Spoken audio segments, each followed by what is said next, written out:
जी G और जी जी का mod F G के मॉड से छोटा है, स्ट्रिक्टली जो है वो लेस देन है, जी is mod of gz is strictly less than fc mod of f on c।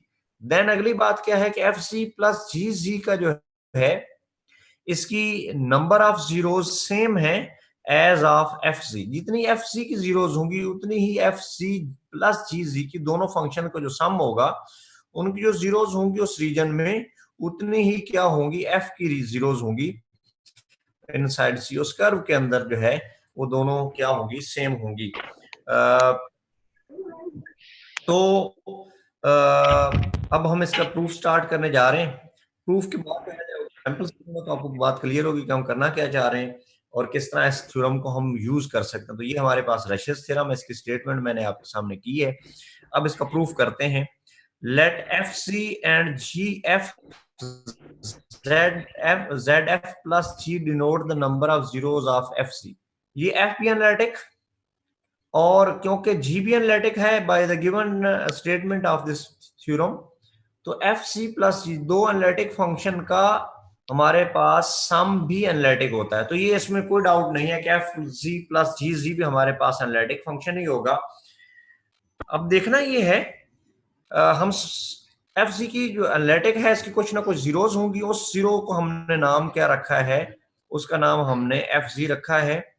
और इसी तरह जो है एफ जी प्लस जी जी के जीरो का नाम हमने जेड एफ प्लस जी रखा है। जीरोज होंगी, इसका पोल कोई नहीं होना है, पोल इसका कोई नहीं होना है क्योंकि एनालिटिक फंक्शन है तो कोई पोल नहीं होगा। ये सी आर हमेशा लेट क्यों होता है क्लास में।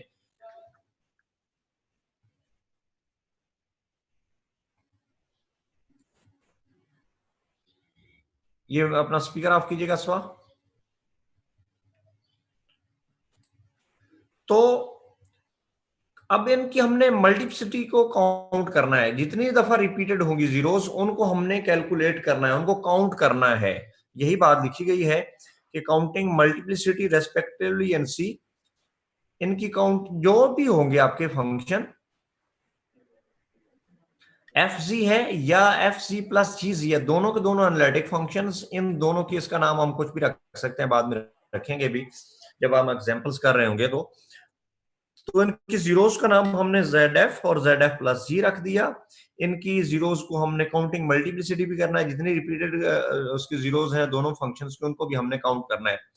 Then from argument principle Z F, argument principle क्या था, आर्गुमेंट प्रिंसिपल की हम स्टेटमेंट करें, यहाँ पे मैं साइड पे लिखता हूं आर्गुमेंट प्रिंसिपल की कि हमारे पास 1/2 pi iota around the curve C जो कि सिंपल क्लोज है, F dash G over F G D G हमारे पास किसके बराबर होगा, is equal to N minus M की। लेकिन वहां पर कंडीशन थी कि हमारा फंक्शन एफ मिरोमार्फिक है, सॉरी एन माइनस पी का कहा था मैंने, एन माइनस एम कह सकते हैं या पी कह सकते हैं। तो आप जो है इसको क्या कर सकते हैं, एन माइनस पी कर लें, ये एन माइनस पी है। इसको आप ये भी कर सकते हैं is equal to 1/2 pi change in argument of F around C. ये तीनों चीजें सेम हैं, चाहे आप इस इंटीग्रल को सॉल्व कर लें या आप उसको जो है उस फंक्शन के नंबर ऑफ जीरोस फाइंड कर लें और नंबर ऑफ पोल्स फाइंड कर लें, वो डिफरेंस ले लें, या उस फंक्शन का आर्गुमेंट जो है चेंज इन आर्गुमेंट फाइंड कर लें और साथ 1/2 पाई से डिवाइड कर लें, तब भी ये चीजें तीनों जो है वो सेम है। तो ये आखिरी वाले को मैं यूज करना चाह रहा हूं, इस वाले रिलेशन को।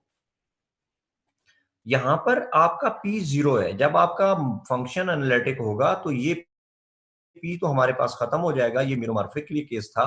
तो ये हमारे पास क्या बचेगा, 1/2 pi del C argument of f is equal to n के। यही बात हम जो है लिखना चाह रहे हैं यहाँ पीछे। तो हम सपोज करते हैं कि ये जो है एफ जी का चेंज इन आर्गुमेंट और 1/2 पाई जेड एफ के बराबर है, क्योंकि एफ की जीरोस को हमने जेड एफ का नाम दिया है। इसी तरह जेड एफ प्लस जी का जो है इसको हम किसके बराबर रखेंगे, इसके बराबर रखेंगे ये जो टोटल फंक्शन है f प्लस जी का, इसका change in argument around the curve c, और इसको 1 और 2 पाई से मल्टीप्लाई करेंगे या 2 पाई से डिवाइड करेंगे तो हमारे पास ये z f plus G, number of zeros of f plus G के बराबर आएगा। अब एक और बात, now change in argument of f plus G around the curve c is equal to, एक बात और भी मैंने कल की थी आपसे, एक लेमा हमने देखा था, वो लेमा ये था कि अगर हमारे पास ये change in argument of f into G हो तो हम इसका चेंज इन आर्गुमेंट क्या कर सकते हैं, डेल सी एफ, एफ का चेंज इन आर्गुमेंट, साथ आर्गुमेंट भी लिखिएगा, मैं मिस कर गया हूं आर्गुमेंट, यहां पर भी आर्गुमेंट होगा, और f plus change in argument of G के, आप प्रोडक्ट में है तो आप अलहदा उनका आर्गुमेंट, चेंज इन आर्गुमेंट लिख सकते हैं। तो मैं यहाँ पे क्या काम करना चाह रहा हूँ, मैं तो एक ये एफ जी कॉमन लेना चाह रहा हूँ, एफ सी कॉमन ले लिया यहाँ से, ये एफ सी कॉमन ले लिया, बाकी यहाँ पर तो 1 बचेगा क्योंकि ये एफ सी कॉमन ले तो यहाँ पे 1 और ये जी जी और एफ सी बन जाएगा, तो उसमें कोई मुज़ायका नहीं है कि मैं इसको ऐसा लिख सकता हूँ। ये हमारे पास क्या चीज है, ये हमारे पास है, इसको हम क्या लिख सकते हैं, हम ये दो फंक्शन हो गए, एक तो ये हो गया एफ सी, दूसरा जो है ये हमारे पास दो फंक्शन की प्रोडक्ट में आर्गुमेंट है, तो इसका आर्गुमेंट अलग लिख लेंगे एफ सी का, यही मैंने लिखा है, change in argument of F around the curve C plus change in argument of 1 plus G G और F C around the curve C, तो इनको अलग हमने क्या किया है, इनका आर्गुमेंट अलग लिख लिया है।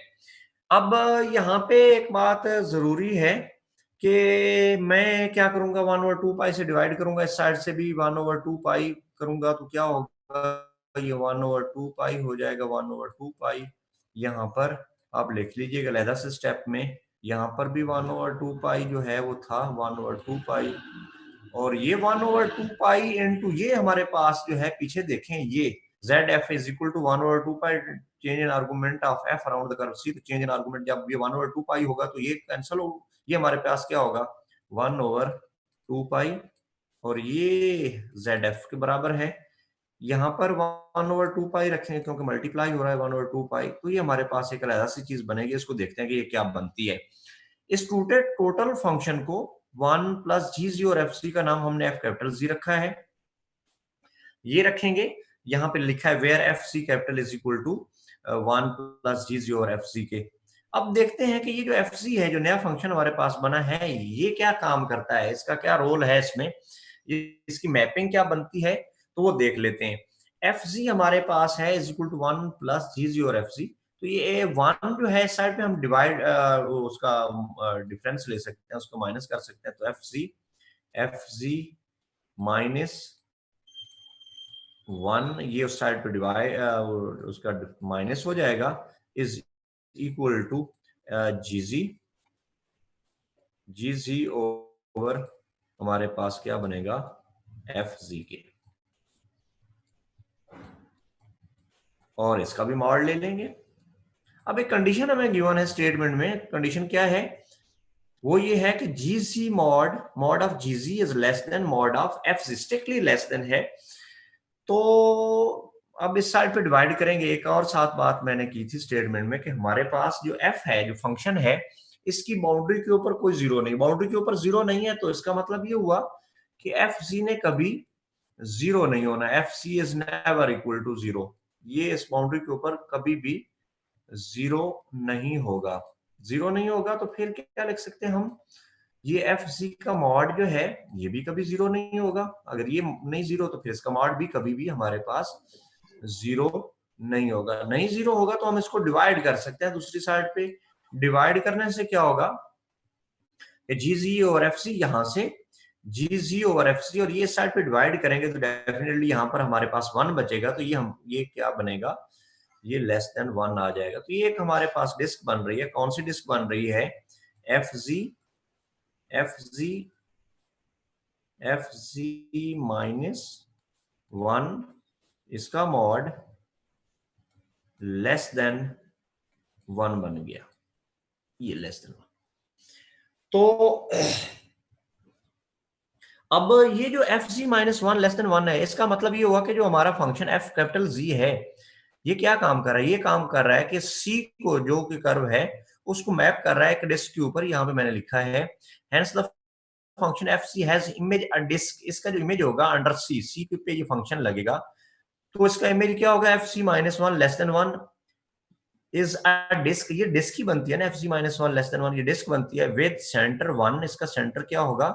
असल में सेंटर इसका वन जीरो होगा, और रियल लाइन के ऊपर ये होगा, एंड रेडियस वन, और इसका रेडियस हमारे पास वन होगा।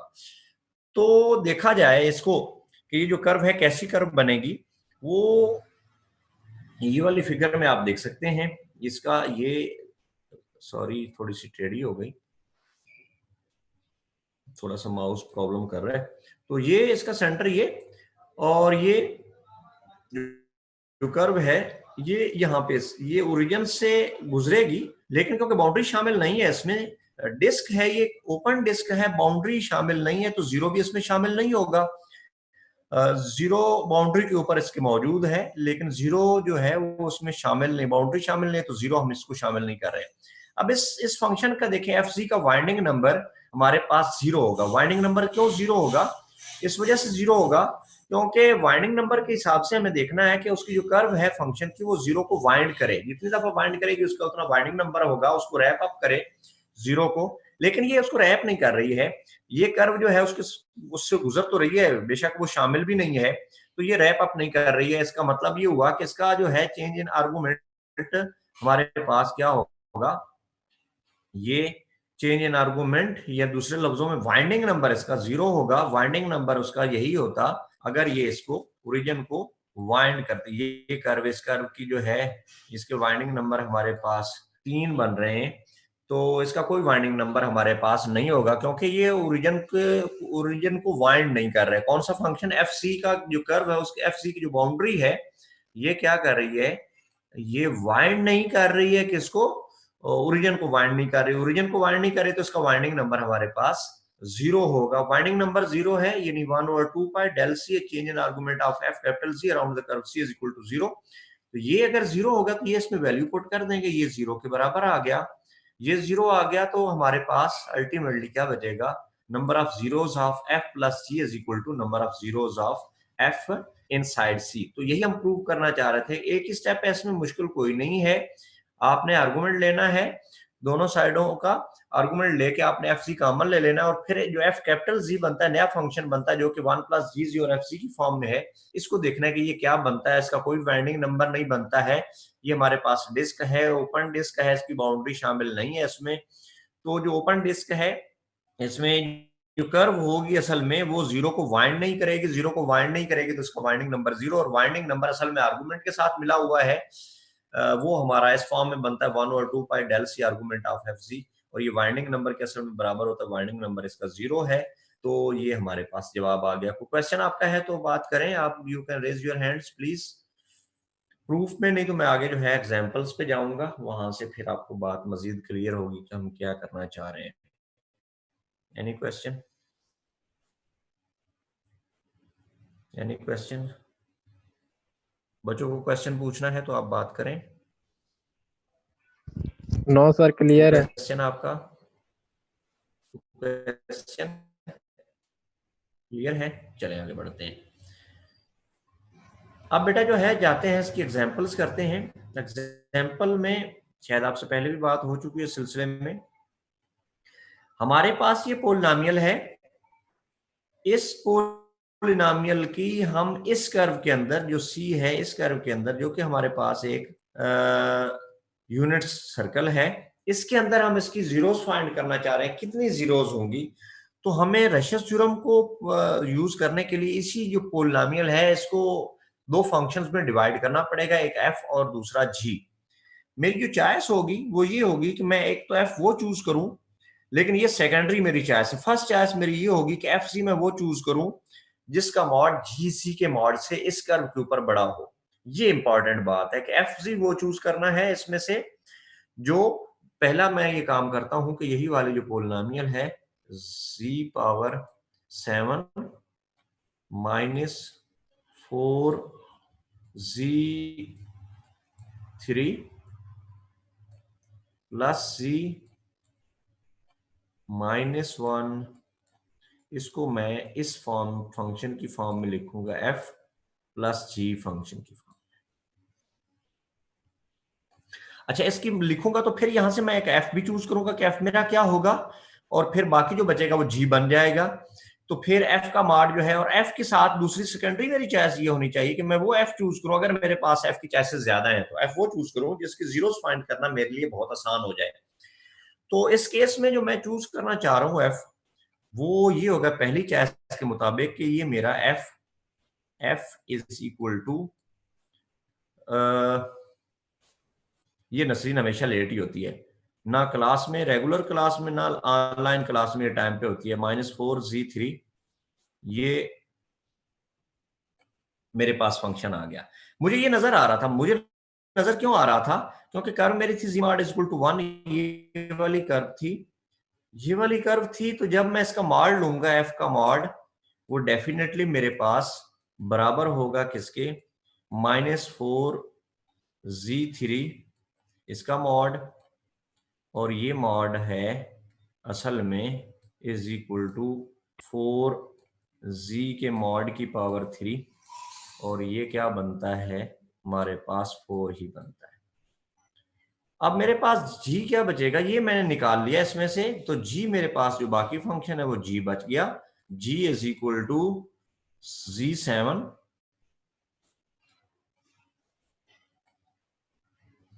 प्लस z और -1 के मॉड के। अब इसका जो है हमें जी का मॉड लेना है तो क्या काम करना पड़ेगा हमें, क्योंकि जी मॉड को यूज करना है तो इसका लहदा मॉड करना है, और लहदा मॉड कब हो सकता है, जब हम इस पे ट्राइंगल इनइक्वालिटी लगाएंगे। ये ट्राइंगल इनइक्वालिटी में ये पावर मॉड से बाहर निकल जाती है, ये 7 में लिख दी है, प्लस जी का मॉड प्लस जो है -1 का मॉड 1 नहीं होता है तो ये 1 लिख दिया है, और ये हमारे पास क्या आ गया, 3 का आ गया, क्योंकि जी मॉड हमारे पास 1 के बराबर है, 1 की पावर 7, 1 जी मॉड जो है ये भी 1, 1 प्लस 1 प्लस 1, ये 3 आ गया। तो ये सिंपल हो गया हमारे लिए कि एफ जी का मॉड इस कर्व के ऊपर क्या हो गया, ये बड़ा होगा जी जी के मॉड के, क्योंकि एफ सी का मॉड हमारे पास है 4, जी सी का मॉड है 3, बल्कि 3 से भी छोटा है। तो जी जी का मॉड हमारे पास 4 इज ऑलवेज ग्रेटर देन 3 के। तो ये इनइक्वालिटी जो है, जो रिक्वायरमेंट थी रेशियस थ्योरम की, वो तो सेटिस्फाई हो गई। एक और भी रिक्वायरमेंट थी रेशियस थ्योरम की कि हमारे जो एफ और जी हैं ये दोनों के दोनों एनालिटिक होने चाहिए। ये पोलिनोमियल और पोलिनोमियल को हमने ब्रेक किया है। F is equal to -4z³ है, ये भी पोलिनोमियल ऑफ डिग्री क्या है 3 है, और इसी तरह हमारे पास जो जी है वो पोलिनोमियल ऑफ डिग्री 7 है। तो ये पोलिनोमियल्स ऑलवेज एनालिटिक होते हैं, तो इसमें कोई डाउट नहीं है कि ये दोनों के दोनों फंक्शन जो हमने चूज किए थे अपनी इक्वेशन से वो दोनों के दोनों एनालिटिक हैं। और साथ ही एफ का मॉड जो हमने एफ चूज किया था उसका मॉड वो ग्रेटर देन था किसके, जी के मॉड के। आपकी चॉइस जो है एफ एफ की कुछ और हो सकती है, लेकिन उसमें प्रॉब्लम, जैसे आप जो है एफ यहाँ पे ये भी चूज कर सकते हैं -4z³ प्लस z-1, ये भी चूज कर सकते हैं। इसी तरह जो है आप -4z³ प्लस z7 ये भी आप चूज कर सकते हैं। बाकी जीजी का मॉड हमारे पास ये 5 बनेगा, उसका मॉड हमारे पास 2 बनेगा। लेकिन प्रॉब्लम उस केस में ये होगी कि आपको एफ जो चूज करेंगे उसके रूट्स फाइंड करना मुश्किल हो जाएंगे। Z7-4z³ का रूट फाइंड करना कि वो उस कर्व में कितना है, ये एक मुश्किल मरला है। तो इसको करने के लिए फिर हमें रेशियस थ्योरम यूज करना पड़ेगा। तो हम क्यों ना वो चूज करें एफ जिसकी जीरोस हमें फाइंड करना आसान हो, और इसकी जीरोस फाइंड करना बहुत ही आसान है।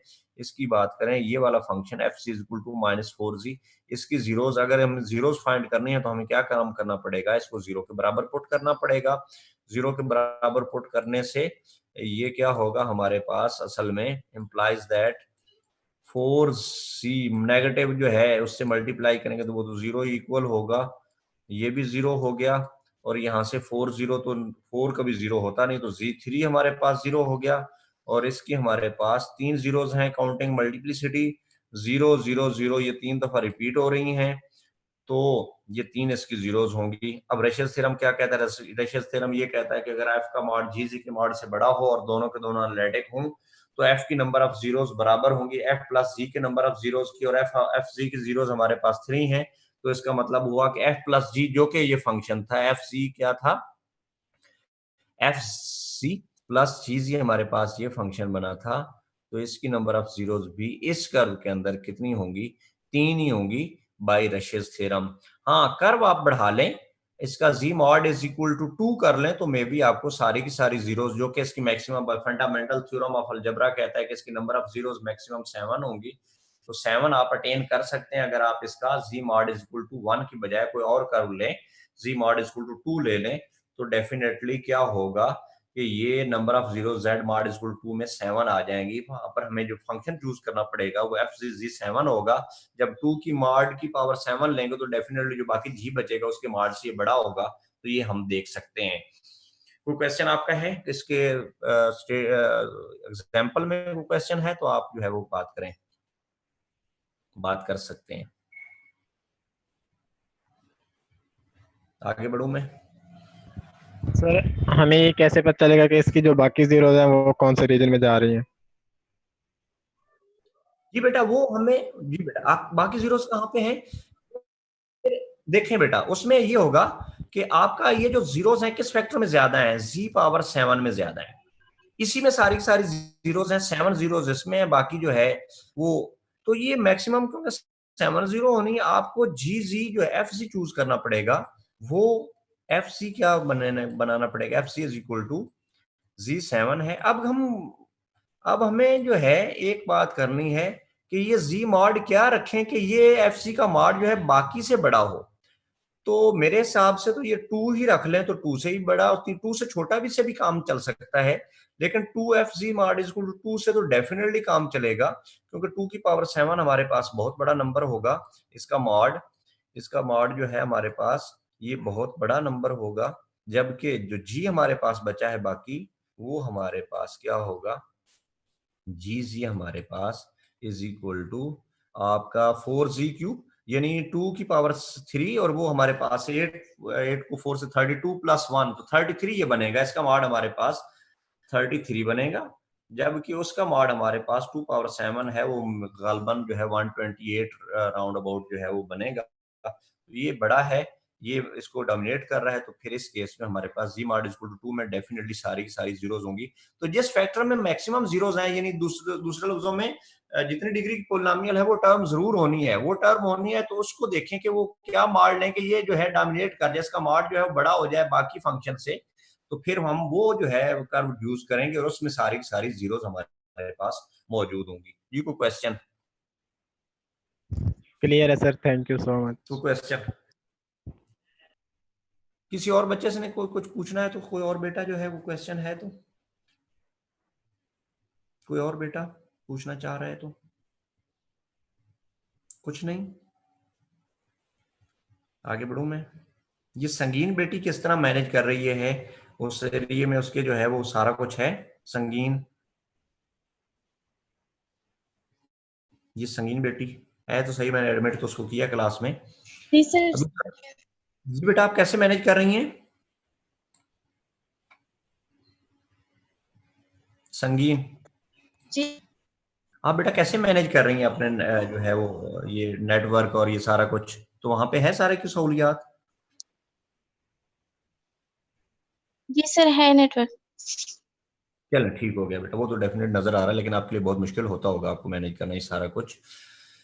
चलें आगे बढ़ते हैं। एक और बेटा आप एक नहीं काम सर, कीजिएगा। है अच्छा बेटा, ये सारे जो बच्चे हैं ये अपना जो नेम है ना, आपने ये पार्टिसिपेंट्स हैं अपने रोल नंबर के हिसाब से करें ताकि हमारे लिए आसानी हो, और कोई बाहर से। और दूसरा बेटा एक और आपसे गुजारिश करनी थी, और को ये पासवर्ड और ये ना दीजिएगा ताकि हमें जो है वो क्लास में कोई डिस्टर्ब ना करे, तो पासवर्ड काइंडली अपने पास रखिएगा। मैं इसी वजह से 1 मिनट पहले देता हूँ ताकि आप किसी को जो है वो दे ना सकें।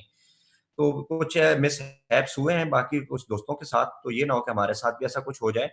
अपने पासवर्ड बेटा जो है उनको वो किसी को ना दीजिएगा, ये इसका आईडी नहीं दीजिएगा, ताकि हम स्मूथली जो है वो क्लासेस ले सकें।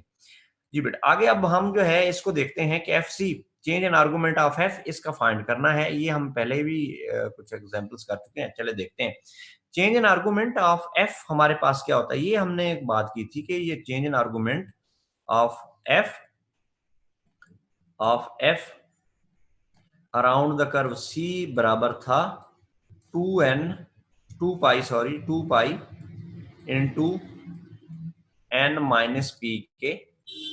ये हम आर्गुमेंट प्रिंसिपल से देख चुके हैं, ये प्रूव कर चुके हैं कि हमारे पास change in argument of F around the curve C is equal to 2 pi into n minus P के बराबर होता है। तो अब जो है ये इसको देखते हैं, इस फंक्शन को, पहले वाले फंक्शन में इसका कोई भी, ये पोलिनोमियल है, कितनी डिग्री की पोलिनोमियल है, 2 डिग्री की पोलिनोमियल है, इसमें कोई भी पोल नहीं है, ये मेरोमॉर्फिक फंक्शन नहीं है, तो p तो इसका 0 होगा। और इस फंक्शन की जीरोस फाइंड करना बहुत आसान, F G is equal to 0 is equal to G square के, और ये बेटा जो है हमारे पास ये 2 जीरोस होंगी, एक 0 0 0 0, ये रिपीट हो रही है, तो इसके n2 जवाब हमारे पास क्या आएगा इस केस में 4 पाई जवाब आ जाएगा पहले वाले का। Change in argument of f that function is g square, तो change in argument of g square is equal to 4 pi. दूसरे लफ्जों में कह सकते हैं कि ये 2 दफा बाइंड करेगा ओरिजिन को, तो 2 दफा बाइंड करेगा तो इसका वाइंडिंग नंबर 2 और 2 पाई से मल्टीप्लाई करेंगे तो चेंज इन आर्गुमेंट 4 पाई आ गया। अगला देखते हैं फंक्शन, मैं ये सारा कुछ मिटा लूं, सारा कुछ डिलीट कर लें, इसी तरह जो है डिलीट करें।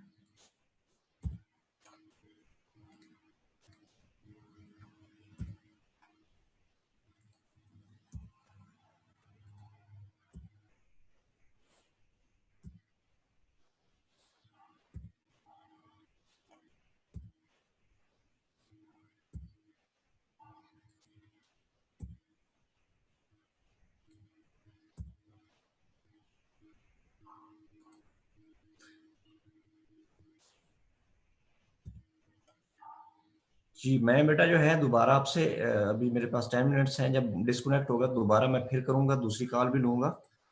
तो अब इस फंक्शन को देखें, कौन से वाले को, z3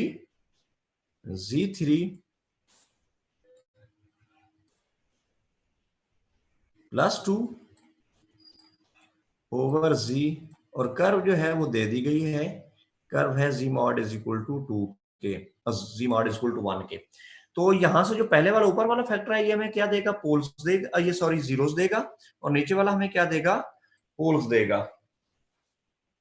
तो यहां से क्या होगा, यहां से ये होगा कि अगर हमें इसके जीरोस फाइंड करने हैं, z3 plus 2 is equal to 0 रखेंगे, और ये आप यहां से भी कर सकते हैं कि z3 z is equal to -2 power 1 over 3 के, यहां से रूट्स आप फाइंड कर सकते हैं प्रीवियस मेथड से। आप जो है इसके 3 रूट्स होंगे। अब कर्व के अंदर है या नहीं है ये अलग बात है, तो कर्व के अंदर देखने के लिए आप यहां से एक और भी काम कर सकते हैं कि इसका मॉड ले लें। ये हमारे पास z क्या क्या बनेगा, z के हमारे पास क्या हो गया, इसको जस्ट ये रिस्पॉन्ड नहीं कर रहा है, थोड़ा सा वेट कीजिएगा। चले मैं इसको करता हूं, तो ये आ गया, ये z के हमारे पास इसके रूट्स थे किसके बराबर, इज इक्वल टू रो की पावर जो है 1 ओवर 3 बनता था। फिर क्या था बेटा, फिर ये था ei 2 पाई प्लस 5, पाई से मुराद इसका आर्गुमेंट है कि इसका -2 का, जो कि किस फॉर्म में है, हमारे पास पाई बनना है, और नीचे बेटा क्या आना है, नीचे आना है, इसको डिवाइड करेंगे ओवर 3 के। तो इसका मॉड ले लें, देखते हैं ये किस पे होता है। तो ये तो हमारे पास ये फैक्टर इसका मॉड 1 होगा, तो ये 2 की पावर जो है इसका मॉड हमारे पास क्या आएगा, टू का मॉड जो है हमारे पास क्या होता है, 2 ही होता है ना, तो ये 1/3, 2 की पावर 1/3 आएगा। और ये देखिएगा कि आपका जो है ये ग्रेटर देन वैल्यू 1 से ग्रेटर देन है, तो ये सारी की सारी जीरोस जो हैं ये कर्व के बाहर हैं। यहां से देख सकते हैं कि ये 2 की पावर 1/3 यानी वो हमें क्या बताता है, जी की मॉड जो है ये बताता है कि ये जीरोस किस कर्व के ऊपर है, किस कर्व के ऊपर है हमारा, यहाँ पर जी मॉड इक्वल टू 1 है कर्व, ये कर्व के क्या है हमारे पास curve z mod equal to 1 है।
जी, तो इसको जनाब फिर ये पोल में कैसे ले जाते हैं, मतलब पोल इसका क्या आएगा अगर z mod हम 2 रख लें, बेटा हम जी बेटा, लेट्स से कि हम कर ले लेते हैं z mod इक्वल टू 2, तो इसको जी हम बेटा, पोल में ले जाते हैं कि हम पोल में शामिल करते हैं, तो पोल कैसे फाइंड करते हैं इसका सर?